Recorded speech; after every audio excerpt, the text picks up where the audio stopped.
check the sound please. I'm gonna live now. Hello. Okay.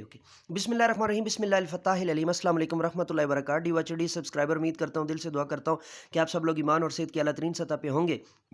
मैं motivational speaker, leadership, business coach, master trainer, language trainer, vlogger, YouTuber, professor M A Raza Minaj TV Mandi Bahauddin की विसातत से आपकी खिदमत में हाज़िर हूँ।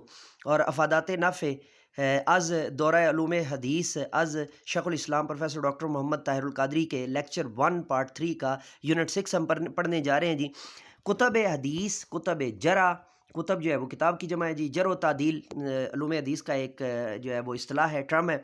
और असूल हदीस की किसी भी किताब में ये लफ्ज़ इस्तेमाल हो कि फ़लाँ हदीस मरदूद है, तो वो शख्स जाहिल होगा जो किसी ख़बर के बारे में मरदूद पढ़ कर ये कहे कि देखो ये हदीस मरदूद है, लिहाजा बातिल और नाकाबिल कबूल है। ये पंजाबी वाला मरदूद नहीं है, बल्कि ये इल्मुल हदीस की इस्तिलाह है। इस इस्तिलाह में ऐसी हदीस भी शामिल हैं जो असलन ज़ईफ़ थीं और बाज़ कराइन की वजह से मकबूल हो गई, लिहाजा अब वो मरदूद ना रहीं।